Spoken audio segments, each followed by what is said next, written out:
நண்பர்களே, தோழர்களே, நான் உங்களுக்கு ஒரு கதையை சொல்கிறேன்.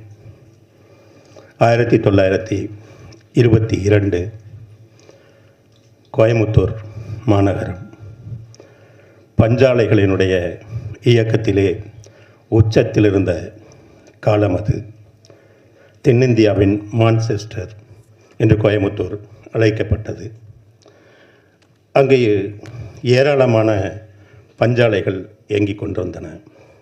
அவற்றில் ஒன்று ரங்கவிலாஸ் நூற்பு ஆலை.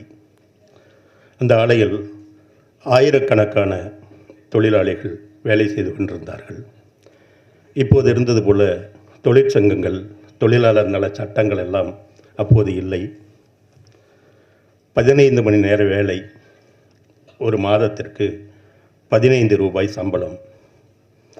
15 மணி நேரம் என்பது இன்னும் கூடுதலாக ஆகலாம். அதற்காக எந்த ஊக்க ஊதியமும் வழங்கப்படாது. ஏதாவது ஒரு தொழிலாளி நிர்வாகத்திற்கு எதிராக பேசினாலோ, நடந்து கொண்டாலோ, சிந்தித்தாலோ, பஞ்சாலை பாதுகாப்பு இயக்கம் என்கிற ஒரு அமைப்பைச் சேர்ந்த ரவுடிகள் அந்த தொழிலாளர்களை சரியான முறையில் தண்டிப்பார்கள். இப்படி அடக்குமுறை உச்சத்தில் இருந்த அந்த நேரத்திலே மெதுவாக தொழிற்சங்க உரிமைகளுக்கான, தொழிலாளர்களின் உரிமைகளுக்கான குரல்கள் ஒலிக்க ஆரம்பிக்கின்றன. அவற்றில் மிக முக்கியமான ஒரு குரல் ராஜி என்கிற ஒரு பெண் தொழிலாளியினுடைய குரல். அவர்கள் ரங்கவிலாஸ் ஆலைகள் மட்டுமல்ல, மற்ற ஆலைகளில் இருக்கிற தொழிலாளர்களை எல்லாம் ஒன்றிருக்கிற வேலைகளை செய்து கொண்டிருந்தார்கள். அதில் ராஜியின் பங்கு பெரும் பங்காக இருந்தது. எப்படியாவது இந்த குரலை, தொழிலாளர் ஆதரவுக்கான உரிமை குரலை ஆரம்பத்திலேயே அடக்கிவிட வேண்டும் என்று பஞ்சாலை முதலாளிகள் முடிவெடுத்தார்கள். ஒரு நாள் தொழிற்சாலையினுடைய வேலை முடிந்து ராஜி போய்கொண்டிருந்த போது இந்த முதலாளிகளுடைய கைக்கூலியாக இருந்த பொன்னான் என்கிற ஒரு நபரை வைத்து ராஜியை தூக்கிச் சென்று ஒரு சோழ கொல்லைகளை வைத்து வன்புணர்வு செய்து அவரை கொலை செய்து விட்டார்கள். இந்த செய்தி தொழிலாளர்கள் மத்தியிலே பரவியது. அப்போது தொழிற்சங்கத்தில் முக்கியமான ஒரு பொறுப்பில் இருந்த ராமையன், ரங்கண்ணன், வெங்கடாச்சலம், சின்னையன் என்கிற 4 பேர் அந்த பொன்னானை பிடித்து அடித்து உதைத்தார்கள். அவர்களோடு மற்ற பெண் தொழிலாளர்களும் சேர்ந்து கொண்டார்கள். அவர்கள் கொடுத்த அடியில் பொன்னான் அந்த சம்பவ இடத்திலேயே இறந்து போனான். அதற்கு பிறகு இந்த 4 பேரையும் கைது செய்தது காவல்துறை. அப்போது சிங்கானூரினுடைய காவல்துறை ஆய்வாளராக இருந்த சாந்தப்பிள்ளை என்பவரை கொண்டு இவர்கள் மீது வெளிவர முடியாத அத்தனை பிரிவுகளிலும் வழக்குகள் தொடுக்கப்பட்டன. கோவை நீதிமன்றம் அந்த 4 பேருக்கும், ராமையன், ரங்கண்ணன், வெங்கடாச்சலம், சின்னையன் என்கிற அந்த 4 தொழிலாளர் தோழர்களுக்கு மரண தண்டனை விதித்தது. கம்யூனிஸ்ட் கட்சியும் தொழிற்சங்கமும் அந்த வழக்கை முடிய விடவில்லை. அவர்கள் மேல்முறையீட்டிற்காக கொண்டு சென்றார்கள். சென்னையிலும் அந்த மரண தண்டனை உறுதிப்படுத்தப்பட்டது. டெல்லியிலும் அந்த தண்டனை உறுதிப்படுத்தப்பட்டது. நண்பர்களே, அது வெள்ளையர்கள் ஆண்ட காலம். இந்த வழக்கை கம்யூனிஸ்ட் கட்சி லண்டனில் உள்ள சட்ட கவுன்சிலுக்கு எடுத்து சென்றது. அங்கேயும் அந்த மரண தண்டனை உறுதிப்படுத்தப்பட்டது. எல்லா மட்டங்களிலும் தோல்வியுற்ற பிறகு வேறு வழியில்லாமல் அந்த வழக்கு மரண தண்டனை என்கிற நிலையிலே நின்றது. அப்போது தொழிற்சங்கத்தினுடைய தலைவர்களாக இருந்த ஜோசி, ரமணி போன்ற தோழர்கள் எல்லாம் இந்த 4 தோழர்களை பார்த்து ஆறுதல் கூறினார்கள். ஆறுதல் கூறச் சென்றவர்களுக்கு அழுகி வந்தது. ஆனால் மரண தண்டனை ஏற்றுக்கொண்ட தோழர்கள் உறுதியாக இருந்தார்கள். எங்களை வழிநடத்துகிற, எங்களை போன்றவர்களை வழிநடத்துகிற தலைவர்கள் நீங்கள் அழக்கூடாது, இன்குலாப் ஜிந்தாபாத் என்று முழங்கினார்கள் அந்த 4 பேரும்.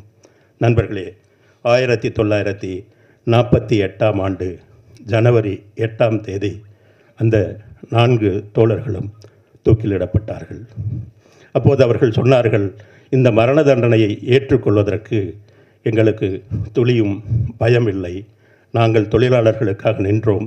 எங்கள் வாழ்க்கையை நாங்கள் விட்டு செல்கிற செய்தி தொழிலாளர் இயக்கத்தை ஒன்று சேர்க்க வேண்டும் என்பது மட்டும்தான் எங்கள் நோக்கமாக இருக்கிறது.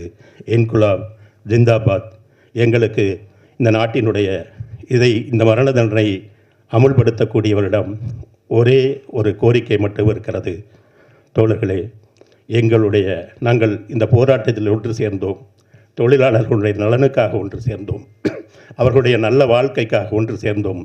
ஒன்று சேர்ந்து போராடிய நாங்கள் ஒரே நேரத்தில் தூக்கிலிடப்பட்டோம்.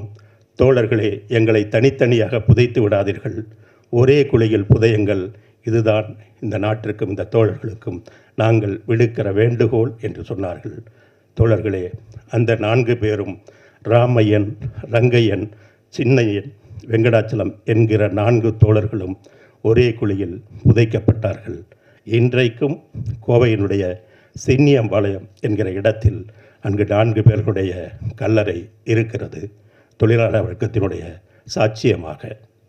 இன்றைக்கும் எந்த கம்யூனிஸ்ட் பேரியக்கத்தினுடைய எந்த மாநாடும் சின்னியம்பாளையம் தோழர்களுக்கு அஞ்சலி செலுத்தாமல் நடப்பதே இல்லை, தொடங்குவதே இல்லை. இந்த கதையை நான் இங்கு ஏன் சொல்கிறேன் என்றால், இந்த படத்திற்கும் இந்த கதைக்கும் ஒரு தொடர்பு இருக்கிறது. இந்த கதை மரண தண்டனை தேவையா என்கிற கேள்வியை எழுப்புகிறது. ஒரு கொலையை செய்திருந்தாலும் கூட திருப்பி அதே செயலை ஒரு அரசாங்கம் சட்டத்தின் மூலம் செய்வது நியாயமா என்கிற கேள்வியை தயாள் பத்மநாபன் எழுப்பியிருக்கிறார். தயாளினுடைய படங்கள், எல்லா படங்களுமே ஒரு காவிய சாயலோடு ஒரு அழுத்தமான கதையை முன்வைப்பவை. தயாள் பத்மநாபனை உங்களுக்கு தெரிந்திருக்கும். கொன்றால் பாவம், மாருதி நகர் காவல் நிலையம் போன்ற படங்களினுடைய இயக்குனர். அவர் கன்னடத்தில் 19 படங்களுக்கு மேலாக, மொத்தம் 22 படங்களுக்கு மேலாக செய்திருக்கிறார். கன்னடத்தில் இன்றைக்கும் கொண்டாடப்படுகிற ஒரு ஒரு ஒரு நாயக இயக்குனர் என்று அவரை சொல்லலாம். பொழுதுபோக்கு படங்களுக்கும் கலைப்படங்களுக்கும் நடுவில் ஒரு மையச் சரடை பிடித்து தன்னுடைய பாணியாக வைத்திருக்கிற தயாளை பற்றி நாம் பெருமைப்பட வேண்டிய செய்தி. தயாள் நம் தமிழர், விழுப்புரத்தைச் சேர்ந்தவர். விழுப்புரத்தில் பிறந்து இன்றைக்கு அவருடைய ஒவ்வொரு வார்த்தைக்கும் அங்கே மரியாதை இருக்கிறது. நாம் நினைப்பது போல கர்நாடகம் தமிழர்களுக்கு எதிரியாக திரைத்துறையில் இல்லை என்பதை அவர் பல நேரங்களில் சொல்லியிருக்கிறார். திரைத்துறை சார்ந்த பல தொழிற்சங்கங்கள் அவருடைய வழிகாட்டுதலுக்காக நிற்கின்றன. பெரிய பெரிய நட்சத்திரங்கள் அவருடைய சொல்லை கேட்கிறார்கள். அப்படிப்பட்ட ஒரு பெருமையை தேடி தந்திருக்கிற தயாள் இயக்குகிற 3வது தமிழ் படம் லட்சுமிகாந்தன் கொலை வழக்கு. தயாள் எனக்கு எப்படி தெரியும்னா, கொன்றால் பாவம் படத்தில் நடிக்கிறதுக்காக கூப்பிட்டாங்க. நான் அதற்கு போயிருந்தேன். 2 நாள் நடித்தேன். ஒரு நாள் டப்பிங் பேசினேன். அவ்வளோதான் எனக்கு தெரியும். அவரோடு எனக்குள்ள உறவு அவ்வளோதான். அவர் படங்களோடு எனக்கு நிறைய உறவு இருக்கிறது. திடீரென அவரிடமிருந்து ஒரு நாள் ஒரு தொலைபேசி அழைப்பு வந்தது. சந்திக்க வேண்டும் என்றார். போனேன், சந்தித்தோம். இந்த படத்தினுடைய கதையை சொல்லி எப்படி இருக்கிறது என்று கேட்டார். அந்த கதையினுடைய ஆன்மா எனக்கு பிடித்திருந்தது. அந்த கதை எழுப்புகிற கேள்வி எனக்கு பிடித்திருந்தது. அந்த படம் சட்டத்தின் முன் வைக்கிற ஒரு சவால் எனக்கு பிடித்திருந்தது. எனக்கு கதை பிடித்திருக்கிறது என்று சொன்னேன். இதை நீங்கள் தான் திரைக்கதை உரையாடல் எழுத வேண்டும், நாம் இருவரும் எழுத வேண்டும்னு சொன்னார். எனக்கு தனியாக இல்லை, இந்த கதை உங்கள் கதை. இதை பற்றி ஒவ்வொரு வரியும் உங்களுக்கு தெரிந்திருக்கும். வேண்டுமானால் உங்களுக்கு நான் திரைக்கதையிலும் உரையாடலிலும் உதவி செய்கிறேன் என்று சொன்னேன். இப்படியாக நான் இந்த எழுத்தாளர்களில் ஒருவனாக ஆன பிறகு இதில் ஒரு நடிகனாக நடித்திருக்கிறேன். அது என்னன்னு சொல்லக்கூடாதுன்னு சொல்லியிருக்கிறது. இந்த சந்திப்பின் மூலமாக நாம் சொல்வது, கர்நாடகத்தை வெற்றி கொண்டிருக்கிற எங்கள் தமிழ் தயாளனுடைய 3வது படத்தை தமிழ்நாடு வரவேற்கிறது, ஆவலோடு காத்திருக்கிறது என்கிற செய்தியோடு விடைபெறுகிறேன். நன்றி, வணக்கம்.